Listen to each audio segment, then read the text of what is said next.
Assalamualaikum warahmatullahi wabarakatuh. Salam sejahtera bagi kita semua. Anak-anakku semuanya, mudah-mudahan kalian di luar sana selalu diberikan kesehatan, kemudahan, serta perlindungan dari Allah Subhanahu wa Ta'ala, Tuhan yang Maha Esa.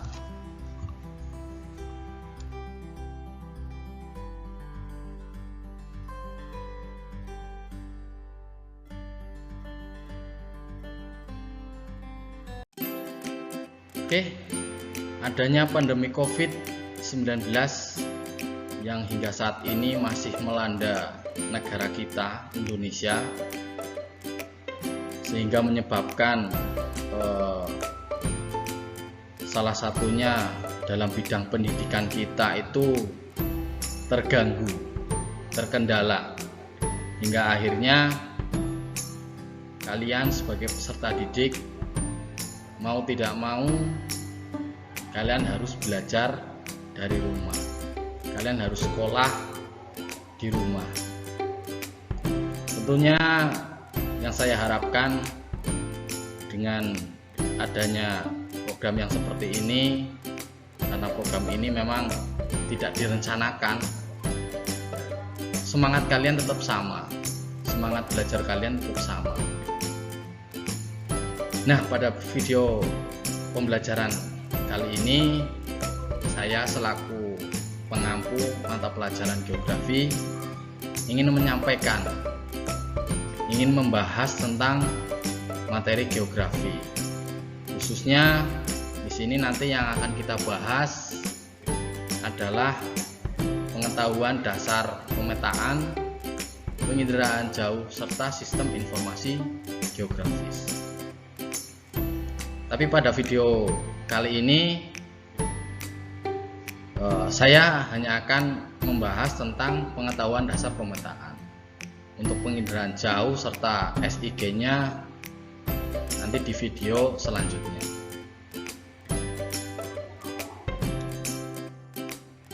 Pengertian, jenis, dan fungsi peta. Yang pertama yang akan kita bahas adalah pengertian.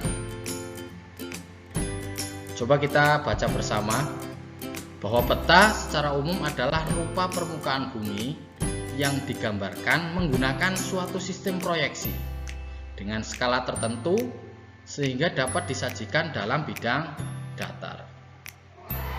Jadi pada intinya bahwa peta itu merupakan gambaran, ya, gambaran permukaan bumi. Ya, anggap saja kita menggambar bumi yang diproyeksikan, jadi menggunakan sistem proyeksi. Sistem proyeksi itu karena bumi itu kan bulat, ya, bumi itu kan bulat. Kemudian kita mau gambarkan di dalam bidang datar. Dari yang tadinya bentuknya bulat, kita buat rata, datar, kita buat datar, flat, kayak gitu. Itu namanya proyeksi. Dengan menggunakan skala tertentu. Skala, kalian paham lah ya skala ya. Skala itu perbandingan.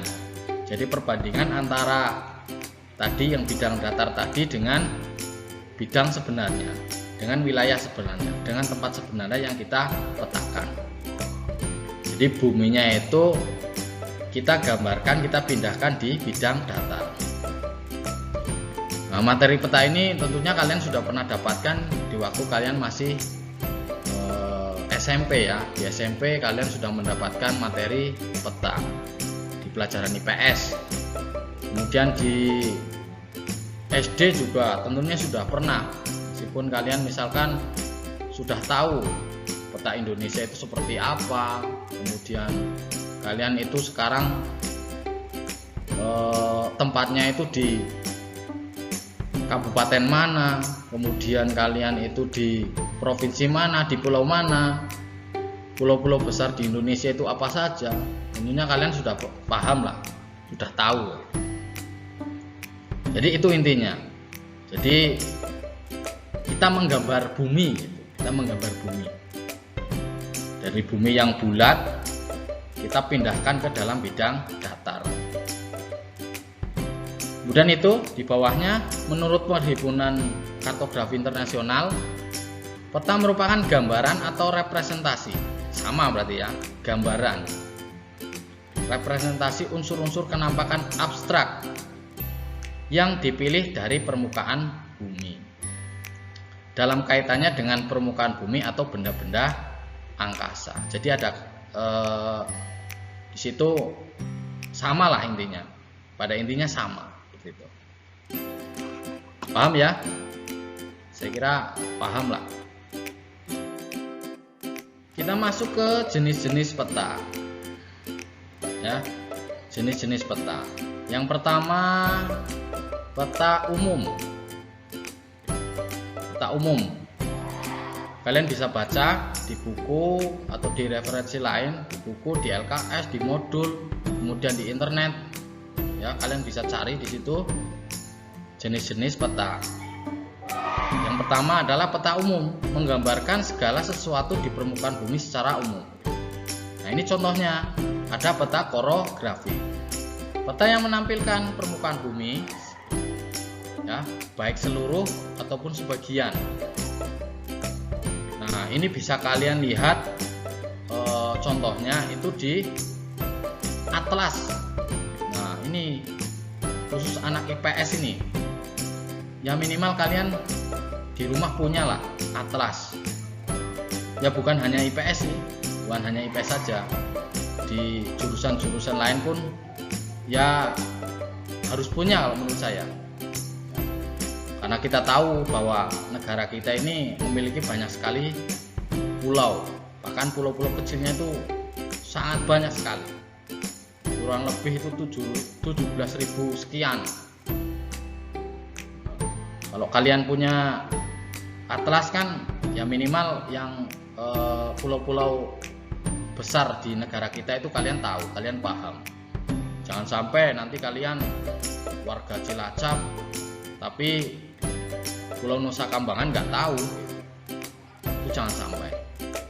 Itu peta korografi. Kemudian peta topografi. Itu termasuk peta umum juga, peta yang menampilkan relief atau bentuk permukaan bumi.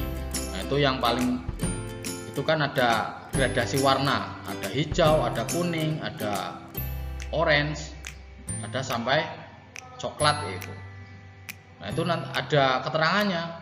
Yang hijau berarti yang paling rendah. Topografi, relief. Relief itu ada tinggi, ada rendah. Kemudian ada peta dunia. Ini juga yang ditampilkan itu secara umumnya saja. Di situ ada negara A, negara B, Indonesia, Australia, kemudian benua Eropa. Itu yang paling jelas sekali itu Rusia itu. Sangat luas itu negaranya. Itu negara paling luas. Itu yang ditampilkan hanya warna kemudian nama negara. Nah, itu kan sangat umum sekali. Makanya itu disebut peta umum. Jenis peta selanjutnya yaitu peta tematik. Ini menggambarkan segala sesuatu di permukaan bumi secara khusus, harusnya secara khusus. Peta tematik atau peta khusus itu bukan umum. Itu typo, salah nulis itu. Harusnya secara khusus. Nah, tadi sudah saya contohkan itu ada peta kerawanan banjir, kemudian peta kerawanan longsor. Nah, ini ada peta yang digambar itu ada peta administrasi Kecamatan Sokaraja. Nah, itu salah satu contohnya. Ya. Jadi di sini ada peta administrasi Kecamatan Sokaraja. Itu yang ditampilkan apa? Ada jalan, kemudian ada batas desa, ada permukiman, kemudian ada sungainya. Ya, ada perbatasan dengan kecamatan lain, ya. Itu contohnya peta administrasi Kecamatan Sokaraja. Ini penting sekali karena kalau kita nggak tahu batas-batas gitu, jangankan sampai di kecamatan, desa, di dusun, kadang-kadang kita nggak tahu batasnya yang mana. Tapi di peta ada. situ digambarkan sangat jelas.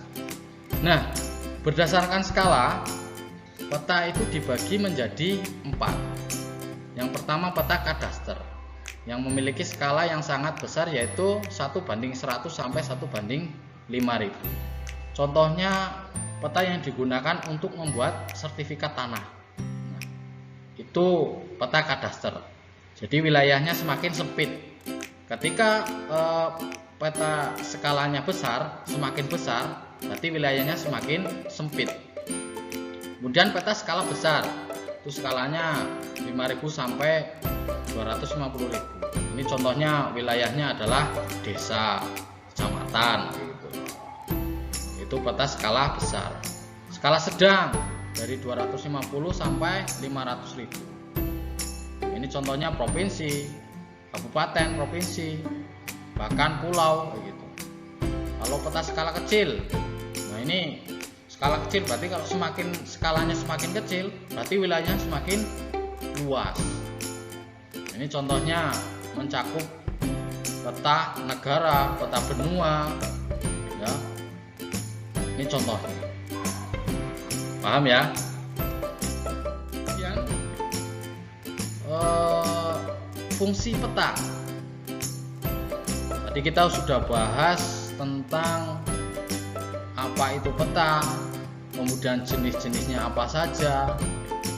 Dan ini sekarang kita harus tahu ini fungsinya itu apa.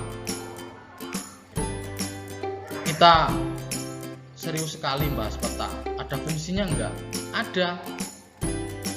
Nih, yang pertama menunjukkan posisi atau lokasi suatu wilayah di muka bumi. Nah, di era sekarang ini kalian sekarang sudah banyak yang memiliki HP Android atau smartphone. Di situ difasilitasi atau diisi dengan adanya Maps, Google Maps, ya. Jika kalian ingin ke suatu tempat, ke suatu wilayah, kalian bisa menggunakannya. Ya. Menggunakannya, kalian misalkan dari sini mau ke Jakarta. Di Jakarta, kalian nggak tahu, tidak paham tempat-tempatnya, kalian bisa menggunakan Maps tadi. Nah, map tadi kan peta, map bahasa Inggrisnya, ya, peta bahasa Indonesianya. Nah, tadi menunjukkan posisi atau lokasi suatu wilayah di muka bumi. Sudah jelas sekali itu. Kemudian memperlihatkan atau menggambarkan fenomena-fenomena dan bentuk-bentuk pada permukaan bumi. Seperti tadi dicontohkan fenomenanya kalau peta tematiknya tadi. Di sini yang memiliki di Kabupaten Cilacap yang tingkat kerawanan banjirnya itu yang paling tinggi di daerah A.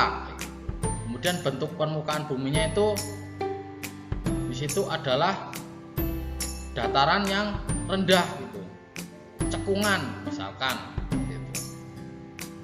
Yang daerah longsor, oh ini ternyata lerengnya itu banyak yang curam, kemudian curah hujannya tinggi, kemudian penutup lahannya itu kebanyakan tidak ada karena banyak yang sudah kayak penutupan lahan yang harusnya melindungi dari mencegah terjadinya longsor lahan, itu sudah banyak yang dihilangkan.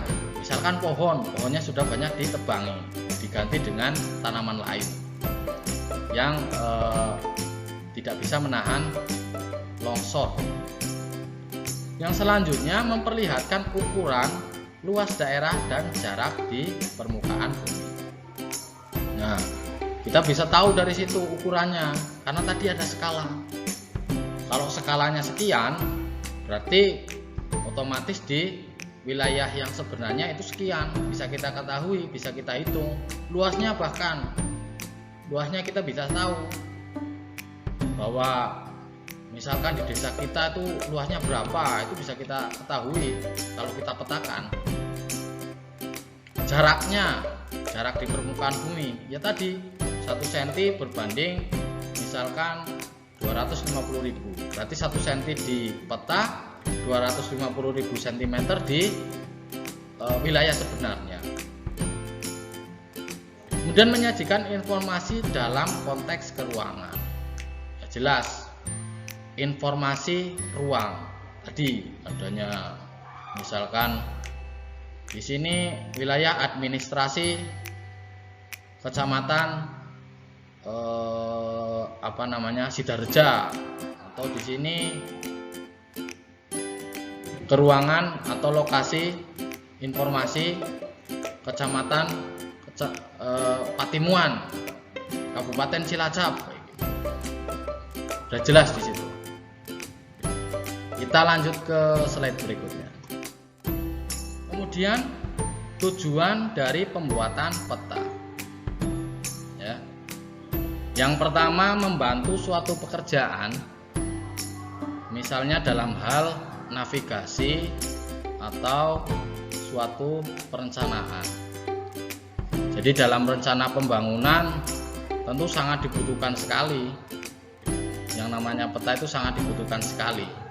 Kemudian untuk navigasi, ketika kalian misalkan berada di suatu tempat yang dimana kalian itu tidak tahu, kalian tidak tahu wilayah itu, kalian tidak paham dengan wilayah itu, kalian bisa menggunakan peta. Nah, tentunya dengan teknik-teknik navigasi yang ada. Dan ada analisis data spasial, ya, untuk analisis data sebagai bahan dari sebuah analisis. Misalkan kalau di sini kenapa ini di wilayah ini sering terjadi banjir? Oh, ternyata dilihat dari data curah hujannya, dilihat dari data kelerengannya, ini sangat mendukung sekali. Mendukung untuk apa? Mendukung untuk terjadinya banjir. Karena kenapa? Wilayahnya rendah. Peta topografinya itu tadi rendah, misal. Curah hujannya tinggi di sini. Kemudian menyimpan informasi, sudah jelas. Informasi. Sekarang di tahun 2020. Tentunya sangat berbeda ketika pada saat itu masih di tahun 1945 dengan kondisi geografis, kondisi permukaan buminya tentu perubahan dalam hal ini adalah perubahan penggunaan lahan. Jadi misalkan dari tahun 2000 sampai tahun 2020 atau dari tahun 2000, 2010 hingga sekarang tahun 2020, ada nggak perubahannya? Tentunya banyak perubahannya. Hanya itu sebagai bahan informasi. Yang dulunya di sini belum ada mall, waktu tahun 2000 di sini belum ada mall, atau di sini belum ada sekolah. Itu sebagai bahan atau untuk menyimpan informasi. Kemudian membantu dalam pembuatan suatu desain. Sudah jelas sekali di situ. Ya. Kemudian komunikasi informasi ruang. Untuk sarana komunikasi. Jadi antar ruang, misalkan antara kecamatan A atau antara kabupaten A dengan kabupaten B, di situ karena dilintasi sungai yang sama, itu bisa dikaitkan, ya, bisa dikaitkan. Jadi ketika kedua ruang tadi salah satunya ada masalah, nanti ruang yang lain akan memberi tahu. Misalkan kita contohkan di Bogor dengan di Jakarta.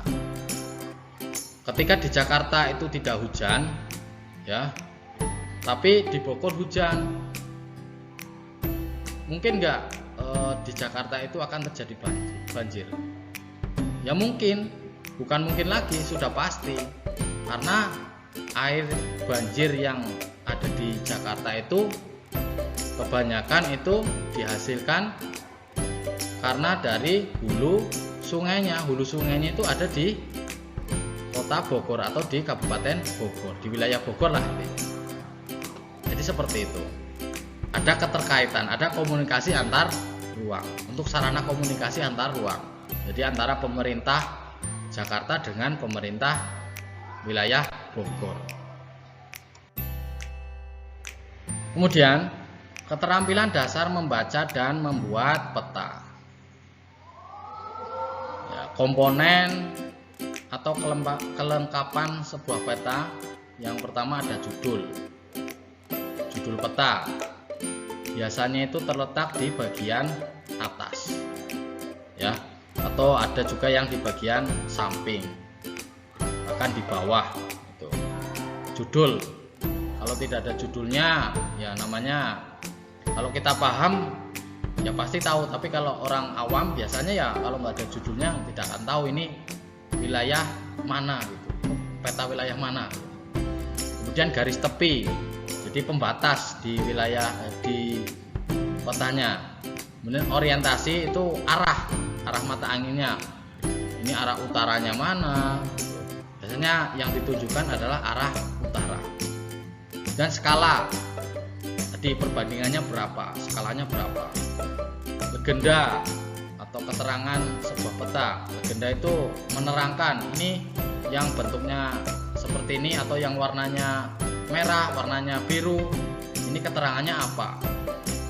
Yang jalan itu legendanya, di legenda simbolnya seperti apa.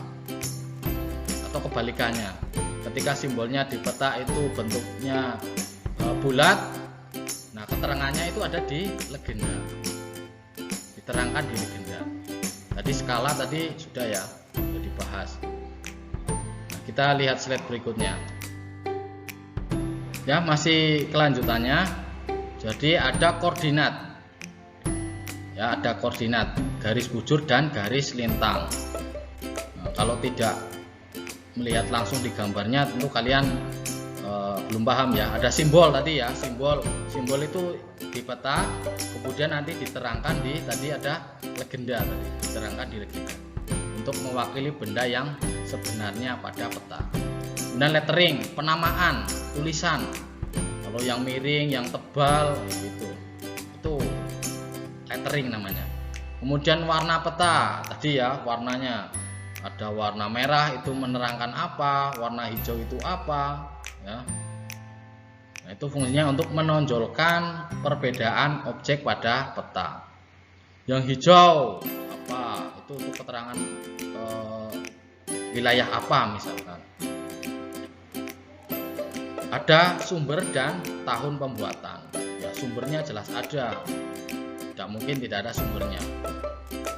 Kemudian tahun pembuatannya, kalau misalkan kita mau gunakan ya, kita misalkan mau menggunakan data peta yang sudah ada ya, berarti kan kita mau pembaruan.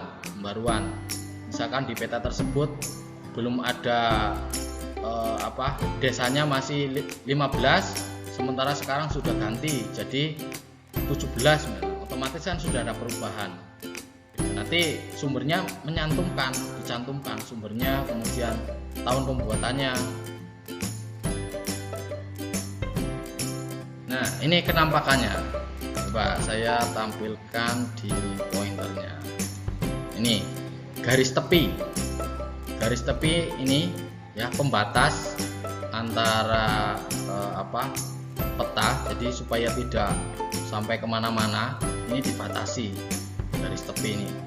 Kemudian ada lettering, ini penamaan, ada kecamatan itu berarti yang cetaknya tidak tebal, normal. Nah, ini kalau kabupaten cetaknya tebal, fontnya gitu. Desa juga beda lagi.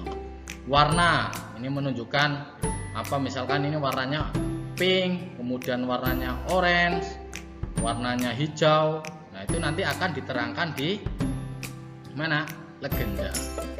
Di legenda itu ada keterangannya di sini. Yang warnanya ini apa keterangannya. Kemudian simbolnya juga diterangkan di legenda.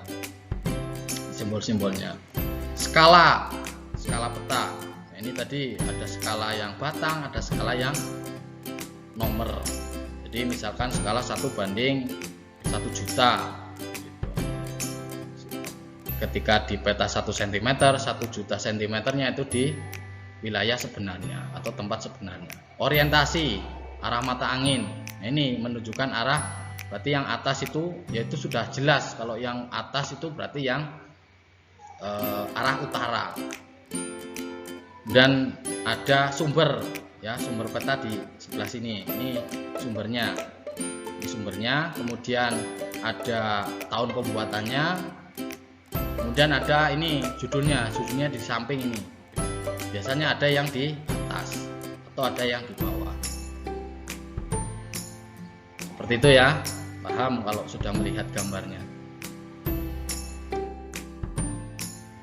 Kemudian selanjutnya keterampilan membuat peta. Yang pertama yang harus kita lakukan adalah pengumpulan data. Ada dua jenis data yang kita gunakan. Yang pertama data primer. Data primer itu yang kita peroleh, data yang kita peroleh itu secara langsung atau observasi secara langsung. Data sekunder, data yang diperoleh dengan observasi tidak langsung. Jadi data yang sudah ada kita olah gitu. Tapi kalau primer kita ngambil sendiri datanya. Kemudian tahap pemetaan dapat dikerjakan secara manual ataupun secara digital. Kalau manual itu menggunakan kertas, ya, kertasnya kertas kalkir. Jadi kalau kena air itu tidak akan basah. Alat tulis tentunya. Kemudian ada jangka. Kemudian kalau menggunakan digital, ya berarti menggunakan komputer dan perangkat lunak. Biasanya kalau saya dulu menggunakan ArcView dan ArcMap atau ArcGIS. Kalau di SMA nanti kalau ada kesempatan nanti akan saya sampaikan, saya akan tunjukkan, saya akan beritahu aplikasi yang digunakan untuk membuat peta digital. Kalau untuk lebih paham lagi, lebih bisa lagi, ya kalian harus kuliah di jurusan geografi. Kemudian penyajian peta, ya, jadi menganalisis data yang telah terkumpul dengan komputer. Jadi data-data yang tadi kita dapatkan tadi, yang kita ambil, yang kita kumpulkan tadi, kita olah, baik data primer maupun data sekunder. Kita olah, kita analisis. Selanjutnya hasil analisis data tersebut dicocokkan dengan kondisi sebenarnya di lapangan. Benar apa enggak? Kemudian dibuatlah dalam bentuk peta. Penyajian dalam bentuk grafis, ya, dilakukan input data yang telah diperoleh di lapangan sehingga pembaca mendapatkan informasinya itu dalam bentuk grafis. Jadi data-data tadi kita input, ya, kita input yang tadi diperoleh dari lapangan ataupun yang diperoleh dari data sekunder yang tidak langsung tadi, kita olah sehingga nanti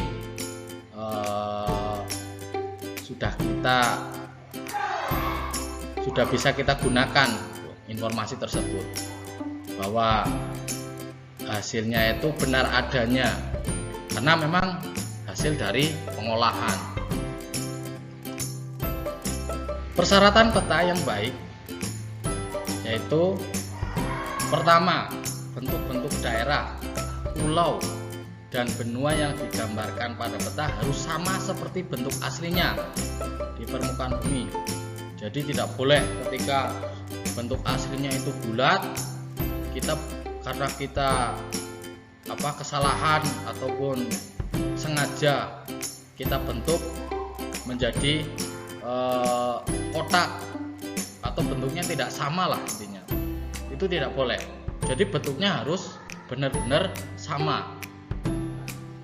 Yang kedua, daerah yang digambarkan harus sama luasnya dengan luas sesungguhnya jika dikalikan dengan skala peta. Nah, ini nggak boleh kita mengganti ukurannya ketika skalanya 1:2000 atau 1:20.000, ya harus ukurannya sama. Ketika 1 cm di peta, 20.000 cm-nya itu yang sebenarnya, luas yang sesungguhnya. Gak boleh ketika 1 cm di peta tapi di luas sebenarnya itu hanya 15 cm, 15.000 cm, berarti itu sudah menyalahgunakan gitu. Yang ketiga, data yang disajikan lengkap. Nggak boleh kurang, harus lengkap. Ya, nggak boleh pilih-pilih. Yang keempat, mudah dimengerti, mudah dipahami. Jadi ketika orang awam itu melihat, membaca, itu mengerti. Ya, ini apa, ini daerah mana, itu langsung tahu meskipun mereka orang awam. Kemudian kelima, peta harus rapi, indah dan menarik. Ya, jangan kita menampilkan peta di atas kertas yang sudah kotor. Ya, kemudian bentuknya, tampilannya itu tidak menarik. Ada apa? Misalkan judulnya di tengah-tengah, kemudian apa? Sumbernya tidak jelas, itu sudah menyalahi aturan seperti itu. Bahkan tidak menyantumkan apa sumbernya, itu ada yang seperti itu. Ya, jangan sampai, yang jelas jangan sampai. Kemudian skalanya berbeda. Jadi dari peta yang sebelumnya dengan peta yang baru yang kita buat misalkan berbeda. Berarti kan petanya nggak rapi, tidak indah, tidak menarik. Tampilannya tidak menarik. Tadi susunannya tadi. Ya mungkin untuk video pembelajaran kali ini saya cukupkan. Apabila banyak kekurangan, saya mohon maaf. Yang sebesar-besarnya saya akhiri dan nanti akan dilanjutkan di video berikutnya untuk materi proyeksi peta. Ya, saya akhiri. Billahi fisabilil haq fastabiqul khairat. Wassalamualaikum warahmatullahi wabarakatuh.